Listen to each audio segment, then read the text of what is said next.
ये कहानी Lord of the rings की तीनों फिल्मों से पहले की है, लेकिन इसे उनके बाद रिलीज किया गया था। इस फिल्म में अलग अलग जातियों के लोग दिखाई देते हैं, जैसे कि एल्व्स जो बेहद अमीर और हुनरमंद होते हैं। ये पहाड़ों में रहते हैं और हाथ के काम में माहिर होते हैं। एल्व्स अमर होते हैं, यानी वो कभी मरते नहीं, इसलिए कई लोग उन्हें भगवान जैसा मानते हैं। कहानी में 5 जादूगरों विज़र्ड्स का भी जिक्र आता है, जिनमें गैंडल्फ द ग्रे, सारूमन और एक तीसरा जादूगर ब्राउन कहलाता है। इन तीनों का किरदार इस कहानी में देखने को मिलता है। दूसरी ओर हॉबिट्स नाम के छोटे कद के लोग शायर नाम की जगह में रहते हैं। वहाँ पर न लड़ाई होती है न हिंसा। वो लोग बस खाते पीते मौज मस्ती करते हैं और हमेशा खुश रहते हैं। अब बात करते हैं ऑर्क्स की। ये दरअसल राक्षसों की एक प्रजाति है जो हर जीव के दुश्मन है। इनके नेता का नाम है अज़ोग। इनके साथ ही गॉब्लिन्स नाम की प्रजाति भी होती है, जो कि ऑर्क्स की ही एक शाखा है। तो ये थी वो अलग अलग प्रजातियां जो आपको इस कहानी में आगे देखने और सुनने को मिलेंगी। अब आते हैं असली किरदार पर, बिल्बो बैगिंस, जो फ्रोडो का चाचा है। इस कहानी में बताया गया है कि बिल्बो की जिंदगी कैसी थी। कहानी की शुरुआत में उसे 11 साल का दिखाया गया है, जब वो अपनी जिंदगी की सारी बातें एक किताब में लिख रहा होता है ताकि उसका भतीजा फ्रोडो उसे पढ़ सके। इसके बाद कहानी 60 साल पीछे चली जाती है, उस वक्त की जब ड्वार्फ्स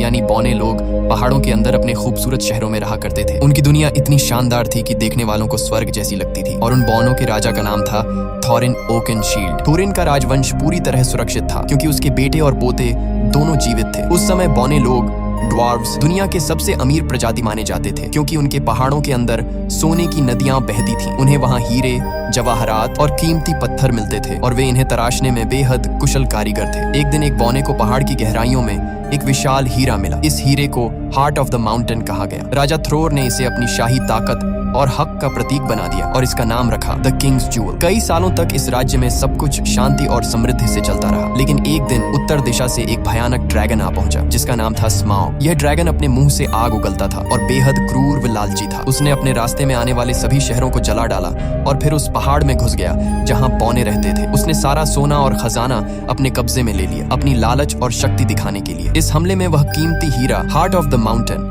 यानी राजा का हीरा एरेबोर भी खो गया। जो बौने कभी सोने के साम्राज्य के मालिक थे, अब बेघर और बेसहारा बन गए। स्माउग नाम का वो ड्रैगन पूरे इलाके पर राज करने लगा और सारे बौनों को पहाड़ों से भागना पड़ा। इसी दौरान एल्व्स की सेना वहां पहुंची। राजा थ्रोर का पोता थ्रेन उनसे मदद की भीख मांगता है, लेकिन एल्व्स ने मदद करने से इनकार कर दिया। उनके राजा को डर था कि अगर उन्होंने कुछ किया तो उनके लोग ड्रैगन के क्रोध का शिकार हो जाएंगे, इसलिए उन्होंने मुड़कर देखना तक गवारा नहीं किया। इसके बाद बौने पूरी तरह बेघर हो गए। वो जंगलों में भटकने लगे और राजकुमार थॉरिन को इंसानों के लिए मजदूरी तक करनी पड़ी। जो लोग कभी सोने के महलों में रहते थे, वो अब दर दर की ठोकरें खाने लगे। इस तरह वो बौने जो कभी स्वर्ग जैसी जगह पर रहते थे, अब हमेशा के लिए अपना घर और राज्य खो बैठे। कई साल इसी तरह बीत गए। फिर एक दिन जादूगर गंडाल्फ द ग्रे ने बिल्बो बैगिंस के घर पर एक अजीब सी पार्टी रखी, जिसके बारे में बिल्बो को खुद कुछ पता नहीं था। उस रात 13 बौने 13 ड्वार्फ्स वहां पहुंचे, जिनमें थॉरिन ओकेनशील्ड भी शामिल था, जो राजा थ्रोर का पोता और बौनों का नेता था। पार्टी के दौरान उन्होंने बताया कि अब पंछी फिर से उन पहाड़ों की ओर लौटने लगे हैं जहां वे पहले रहा करते थे। एक भविष्यवाणी के अनुसार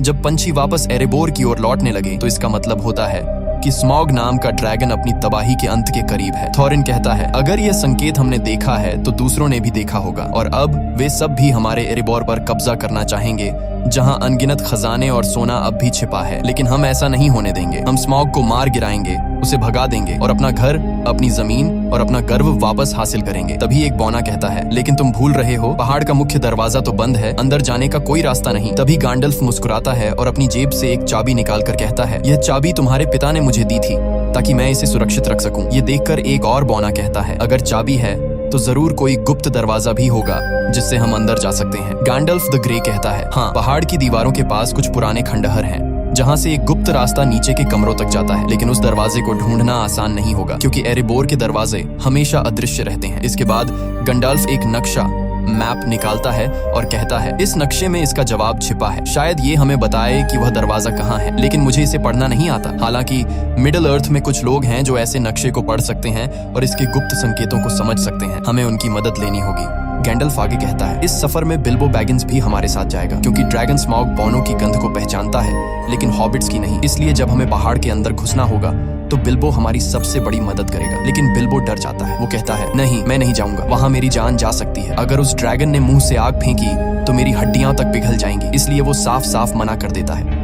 मगर अगले दिन जब सभी बॉने और गैंडल्फ रवाना हो जाते हैं तो बिल्बो को अचानक कुछ महसूस होता है। वो भागता हुआ उनके पीछे जाता है और उनके दिए हुए सहमति पत्र कॉन्ट्रैक्ट पर दस्तखत कर देता है। अब बिल्बो भी उन 13 बॉनों की टोली का हिस्सा बन जाता है और सब मिलकर उस जगह की ओर निकल पड़ते हैं जहां ड्रैगन स्मॉग रहता है, यानी एरेबोर की दिशा में। पूरा दिन सफर करने के बाद रात को जब वो एक जगह आराम करने रुकते हैं तो उन्हें एहसास होता है कि चारों तरफ ऑर्क्स राक्षस घूम रहे हैं। तभी एक बुजुर्ग बौना अपनी पुरानी यादें सुनाने लगता है। वो कहता है, जब स्मॉग ने हमारे पहाड़ों पर कब्जा कर लिया था तब हमारे राजा ने अपनी पुरानी नगरी वापस लेने की कोशिश की थी, लेकिन उससे पहले ऑर्क्स की सेना आ पहुंची। उनका नेता बेहद भयानक और शक्तिशाली था। उसका नाम था आजोग। राजा थ्रॉर यानी थॉरिन के दादा ने उससे सीधे लड़ाई की, लेकिन अजोग ने उनका सिर काट दिया। इस सदमे से थॉरिन के पिता थ्रेन पागल हो गए और फिर कभी नहीं मिले। लेकिन थॉरिन ने हार नहीं मानी। उसने अजोग का मुकाबला बिना हथियार के किया और लंबी लड़ाई के बाद अपनी तलवार से अजोग का एक हाथ काट दिया। तब उस दानव को एहसास हुआ कि थॉरिन की नस्ल को मिटाना आसान नहीं है, मगर उस युद्ध में बौनों की पूरी सेना खत्म हो गई और कुछ ही बौने जिंदा बच पाए। फिर वह बौना गर्व से कहता है, उसी दिन मुझे समझ आया कि अगर कोई हमें दोबारा एकजुट कर सकता है तो वो सिर्फ थॉरिन ओकनशील्ड ही है। इसीलिए आज थॉरिन और उसके 12 साथी बौने अपने पहाड़ एरेबोर को वापस पाना चाहते हैं और गैंडल्फ जानता है कि ये उनका हक है, इसीलिए वो पूरी तरह उनके साथ है। अगली सुबह सब अपने सफर पर निकल पड़ते हैं। रास्ते में चलते हुए गंडाल्फ समझाता है, हम 5 जादूगर हैं, यानी 5 विजर्ड्स मेरी तरह। इनमें सबसे शक्तिशाली और बुद्धिमान है सारूमान द वाइट, उसके बाद 2 नीले ब्लू विजर्ड्स हैं और 5वां है राडागास्ट द ब्राउन, जो इंसानों से ज्यादा जानवरों से प्यार करता है, इसलिए वो हमेशा जंगलों में जानवरों के बीच ही रहता है। अब गैंडल्फ थोरिन से कहता है, हमें एल्व्स के पास जाना चाहिए क्योंकि सिर्फ एल्व्स ही उस नक्शे को पढ़ सकते हैं जो मैंने तुम्हें दिया है। लेकिन थोरिन ओकनशील्ड, जो बौनों का राजकुमार है, एल्व्स से नफरत करता है। वो गुस्से में कहता है, जब हमें उनकी जरूरत थी, जब स्मॉग ने हमारा घर छीन लिया था, तब एल्व्स ने हमारी मदद नहीं की थी। अब मैं कभी उनके पास नहीं जाऊंगा। यह सुनकर गैंडल्फ नाराज हो जाता है और वहां से चला जाता है। उस रात सब उसी जगह डेरा डालकर रुकते हैं। तभी अंधेरे में 3 विशालकाय राक्षस ट्रोल्स वहां आ जाते हैं और उनके घोड़े चुरा ले जाते हैं। बौने डर जाते हैं क्योंकि बिना घोड़ों के आगे का सफर नामुमकिन है, इसलिए वे बिल्बो को आगे भेजते हैं ताकि वो चुपके से जाकर घोड़े वापस लाए। लेकिन जैसे ही बिल्बो पास पहुंचता है, ट्रोल्स उसे पकड़ लेते हैं। अब हालत ये होती है कि सभी बौनों को पकड़ लिया जाता है और ट्रोल्स उन्हें आग पर भूनकर खाने की तैयारी करने लगते हैं। तभी उनमें से एक ट्रोल कहता है, जल्दी करो, सूरज निकलने वाला है। अगर सूरज की रोशनी हम पर पड़ी तो हम सब पत्थर बन जाएंगे। इसी बीच बिल्बो अपनी चालाकी दिखाता है। वो तीनों ट्रोल से बातों में उलझाने लगता है, उन्हें आपस में झगड़वाने लगता है ताकि वक्त निकल जाए। और जैसे ही सुबह की पहली किरणें निकलती हैं, उसी वक्त गैंडल्फ ऊंची चट्टान पर खड़ा होता है। वो अपनी जादुई छड़ी से उस चट्टान पर वार करता है और चट्टान टूटकर 2 हिस्सों में बट जाती है। उसके पीछे से निकलती हुई सूरज की तेज किरणें सीधी ट्रोल्स पर पड़ती हैं और देखते ही देखते तीनों ट्रोल्स पत्थर बन जाते हैं। इस तरह बिल्बो की समझदारी और गैंडल्फ के जादू से सारे बौने बच जाते हैं और उनका सफर फिर से जारी होता है। आगे बढ़ते हुए गैंडल्फ का 5वां साथी उनके पास पहुंचता है, जिसका नाम है राडागास्ट द ब्राउन। वो भी एक जादूगर है, लेकिन बाकी सभी से बिल्कुल अलग। उसके कपड़े मिट्टी से सने होते हैं और उसके आसपास हमेशा जानवर और पक्षी घूमते रहते हैं। वो गैंडल्फ से घबराई हुई आवाज में कहता है, ग्रीनवुड बीमार हो गया है। ग्रीनवुड उस बड़े जंगल का नाम है। वो बताता है कि वहाँ अब पेड़ पौधे उगना बंद हो गए हैं और जंगल में अब भयानक मकड़ियां बस गई हैं। वो कहता है, ये सारी मकड़ियां डोल गुलदूर नाम की जगह से आई हैं। डोल गुलदूर दरअसल ग्रीनवुड के अंदर एक पुराना किला है जो कभी सौरॉन की शरण स्थली हुआ करता था। गैंडल्फ हैरान होकर कहता है, लेकिन वो तो अब वीरान पड़ा है। इस पर राडागास्ट जवाब देता है, नहीं गैंडल्फ, वो वीरान नहीं है, मैं खुद वहाँ गया था। उसकी आंखों में डर झलकता है। वहाँ एक काली परछाई है, एक प्राचीन राक्षस की आत्मा जो अंधेरे की दुनिया से आत्माओं को बुला सकती है। उसने मुझ पर हमला किया, लेकिन मैंने किसी तरह खुद को बचा लिया और तभी मैंने अंधेरे में उस छाया को देखा। वो सौरॉन की थी। इतना कहकर राडागास्ट एक अजीब सी तलवार निकालता है और गैंडल्फ को दिखाता है। वो कहता है, ये तलवार किसी इंसान की बनाई हुई नहीं है, ये जीवित दुनिया की नहीं, कुछ और है। गैंडल्फ उस तलवार को देखते ही समझ जाता है कि राडागास्ट सच कह रहा है। अंधकार फिर से लौट आया है। उसी वक्त आसमान से भेड़ियों की डरावनी हुआ सुनाई देती है। गैंडल्फ चौंक जाता है। ये वॉर्ग्स हैं। असल में ये भेड़िए नहीं, बल्कि ऑर्क्स के शिकारी जानवर हैं जो उन्हें मारने और पकड़ने के लिए पीछा कर रहे थे। राडागास्ट तुरंत कहता है, मैं उन्हें अपनी तरफ खींच लूंगा, तुम सब भाग जाओ। वो अपनी जादुई स्लेज पर सवार होता है जो खरगोशों से खींची जाती है और ऑर्क्स और वॉर्ग्स उसका पीछा करने लगते हैं। इधर गैंडल्फ और बाकी बौने भागते हुए जमीन के नीचे बने एक सुरंग में घुस जाते हैं। पीछे से वॉर्ग्स उन पर झपटने ही वाले होते हैं, लेकिन वो सब किसी तरह सुरंग के अंदर गायब हो जाते हैं और फिलहाल के लिए अपनी जान बचा लेते हैं। तभी अचानक वहाँ एल्व्स आ पहुंचते हैं, तेज, खूबसूरत और बेहद घातक। कुछ ही पलों में वो सारे ऑर्क्स को खत्म कर देते हैं। इस लड़ाई से बचते हुए बौने, गैंडाल्फ और बिल्बो एक अंधेरी गुफा से निकलकर पहुंचते हैं एक जादुई और रहस्यमयी जगह रिवेंडेल, यानी एल्व्स की धरती। यही वो जगह थी जहाँ जाने का बिल्बो बैगिंस हमेशा से सपना देखता था, लेकिन थोरिन को वहाँ जाना बिल्कुल पसंद नहीं था। वो एल्व्स से नफरत करता था क्योंकि जब उसके कबीले को उनकी सबसे ज्यादा जरूरत थी तब एल्व्स ने मदद करने से इनकार कर दिया था। फिर भी गैंडाल्फ की मनाने पर थोरिन और बाकी बौने वहाँ जाने के लिए तैयार हो जाते हैं। एल्व्स उनका स्वागत करते हैं और उसी वक्त गैंडाल्फ थोरिन से कहता है कि वो नक्शा उसे दे दे ताकि वो इसे एलरॉन्ड यानी एल्व्स के राजा को दिखा सके। थोरिन पहले तो हिचकिचाता है लेकिन आखिरकार मान जाता है। जब एलरॉन्ड नक्शे को ध्यान से देखता है तो उसे उसमें एक गुप्त संदेश दिखाई देता है। वो बताता है कि ड्यूरिन डे पर तुम्हें ग्रे स्टोन के पास खड़ा होना होगा और वहीं से तुम्हें वो गुप्त दरवाजा दिखाई देगा जो केवल एक खास चाबी से ही खुलेगा। वो आगे समझाता है कि ड्यूरिन डे वो दिन होता है जब पतझड़ का आखिरी चांद और सर्दी का पहला सूरज एक साथ दिखाई देते हैं और वो दिन बहुत जल्द आने वाला है। लेकिन एलरॉन्ड उन्हें चेतावनी देता है, तुम ही अकेले नहीं हो जो उस जगह पर नजर रखे हुए हो, बहुत से लोग वहाँ पहुंचने की कोशिश कर रहे हैं। और तभी वहाँ प्रकट होता है एक और शक्तिशाली जादूगर सारुमन द व्हाइट जो ताकत में गैंडाल्फ के बराबर है। सारुमन गैंडाल्फ से कहता है हमें उन पहाड़ी रास्तों पर नहीं जाना चाहिए जहां ड्रैगन स्मॉग सो रहा है क्योंकि वो पिछले 60 सालों से गहरी नींद में है। अगर वो जाग गया तो ये पूरी दुनिया राख में बदल जाएगी। लेकिन तभी यूनिकॉर्न्स कहते हैं अगर स्मॉग जाग गया और उसने दुश्मनों के साथ हाथ मिला लिया तो तबाही ऐसी होगी जिसकी इंसान कल्पना भी नहीं कर सकता। वे गैंडाल्फ को सब कुछ बताते हैं जो रैडगास्ट यानी 5वां और भूरा जादूगर पहले ही बता चुका था, लेकिन सारुमन उनकी बातों पर यकीन करने से इनकार कर देता है। तभी एलरॉन्ड एल्व्स का राजा गंभीर आवाज में कहता है 400 साल पहले जब अंधकार ने इस धरती को निगला था तब हर चीज खत्म हो गई थी। अब बड़ी मुश्किल से हमने फिर से शांति पाई है और मैं नहीं चाहता कि वो विनाश दोबारा लौट आए। इसलिए एल्व्स और सारुमन दोनों ही थोरिन के मिशन में साथ जाने से इनकार कर देते हैं। मगर थोरिन को किसी की मदद की जरूरत नहीं थी। वो पहले से ही एल्व्स से नाराज था, इसलिए बिना कुछ कहे बिना अलविदा बोले वो वहां से निकल जाता है। कुछ समय बाद थोरिन और उसके साथी पहुंचते हैं धुंध से ढकी पहाड़ियों में जिन्हें मिस्टी माउंटेन्स कहा जाता है। कहते हैं यहाँ विशाल पत्थरों के जोड़े रहते हैं जो जिंदा हैं और एक दूसरे से लड़ते रहते हैं। शुरुआत में किसी को यकीन नहीं होता, लेकिन अचानक पूरी घाटी हिलने लगती है, आसमान गूंज उठता है और सामने दिखते हैं वो विशाल पत्थर जो सचमुच एक दूसरे पर हमला कर रहे थे। उनकी टक्कर से पूरी धरती कांप उठती है और थोरिन का दल अपनी जान बचाने के लिए भागने लगता है। कोई और रास्ता न देखकर वे पहाड़ों की गुफाओं में छिप जाते हैं, लेकिन जैसे ही वे अंदर जाते हैं उन पर हमला कर देते हैं गॉब्लिन्स, डरावने, कुरूप और खून के प्यासे जीव। वे सारे बौनों को पकड़ लेते हैं और गहराई में ले जाते हैं। उधर दूसरी तरफ दिखाया जाता है कि ऑर्क्स और उनके निर्दयी नेता एजॉग जो कभी थोरिन के हाथों अपनी बाह गंवा चुका था अब गुस्से से पागल हो चुका है। वो दहाड़ते हुए अपने सैनिकों को आदेश देता है थोरिन को ढूंढो और उसका सर मेरे सामने लाओ। थोरिन सोचता है कि एजॉग मर चुका है, लेकिन हकीकत में वो जिंदा है और अब उसकी आंखों में सिर्फ एक ही जुनून जल रहा है, थोरिन और उसके पूरे कबीले का सफाया करने का।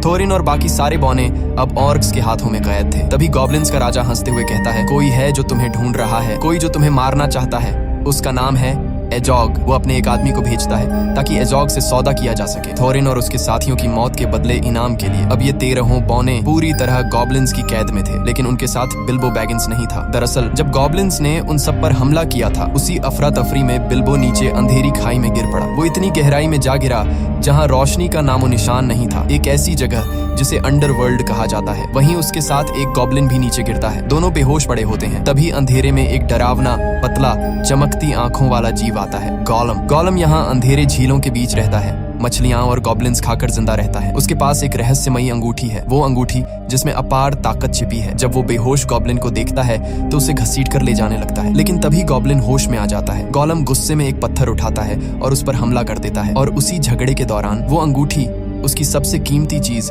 उसके जेब से गिर जाती है। दूर कोने में छिपा बिल्बो ये सब देख रहा होता है। वो धीरे से आगे बढ़ता है और वो अंगूठी उठाकर अपनी जेब में रख लेता है। उसे पता नहीं था कि उसने अभी अभी पूरी दुनिया की किस्मत अपने हाथों में ले ली है, लेकिन अब बिल्बो के सामने नई मुसीबत थी। इस अंधेरी जगह से निकलने का रास्ता उसे मालूम नहीं था। तभी सामने से वही डरावना गोलम आता है। उसकी आंखों में खून उतर आया था। वो बिल्बो को देखकर गुर्राता है और कहता है माय प्रेशियस, तू यहाँ क्या कर रहा है? वो बिल्बो को मार डालना चाहता है, लेकिन बिल्बो हिम्मत दिखाता है और कहता है ठहरो, चलो एक खेल खेलते हैं। अगर मैं तुम्हारे सारे पहेलियों के सही जवाब दे दूं और तुम मेरी पहेली न सुलझा सको तो तुम मुझे बाहर का रास्ता दिखाओगे।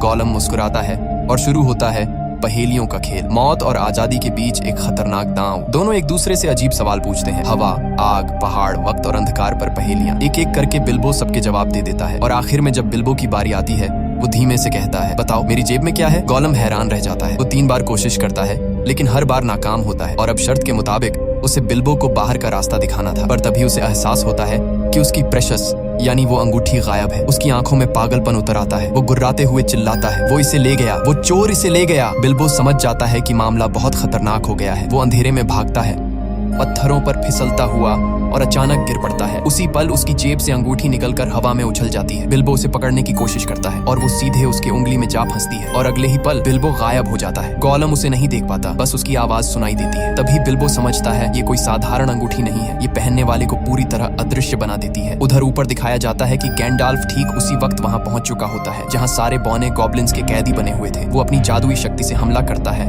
और शुरू हो जाती है एक भयंकर लड़ाई। गॉब्लिन्स का राजा, एक विशाल काय भयानक जीव, गर्जना करता है, लेकिन गैंडाल्फ अपनी तलवार से उसका सिर काट देता है। धुएं और आग के बीच सारे बौने आजाद होकर भागते हैं और आखिरकार पहाड़ों के रास्तों से बाहर निकल आते हैं। वहीं दूसरी तरफ बिल्बो धीरे धीरे अंधेरे से बाहर निकलता है, लेकिन गोलम उसके रास्ते में आ जाता है। उसकी आंखों में पागलपन और नफरत झलक रही होती है। बिल्बो चुपचाप तलवार निकालता है। वो गोलम को मार सकता था, पर उसी पल वो रुक जाता है। उसे उस जीव पर दया आ जाती है जो अपनी लालच और तन्हाई में खुद ही कैद हो गया था। बिल्बो उसे मारे बिना उसके ऊपर से छलांग लगाता है और भाग निकलता है। गोलम उसकी चीखती आवाज के साथ गुफा में गूंज उठता है, वो चोर, उसने मेरी प्रेशियस चुरा ली। और उसी पल से गोलम के दिल में जल उठती है बिल्बो के लिए नफरत की आग। बाहर निकलने पर बिल्बो की मुलाकात थोरिन और बाकी बौनों से होती है। सब उसे देखकर हैरान रह जाते हैं, वो कैसे बच निकला। लेकिन उनकी राहत ज्यादा देर नहीं टिकती, क्योंकि तभी अचानक आसमान से आवाजें आने लगती हैं। एज़ोग और उसकी ऑर्क्स की फौज वहां पहुंच चुकी होती है। वो विशालकाय भेड़ियों वॉर्क्स पर सवार होकर हमला करते हैं। बौने अपनी जान बचाने के लिए भागते हैं और एक ऊंची चट्टान तक पहुंच जाते हैं। आगे रास्ता खत्म,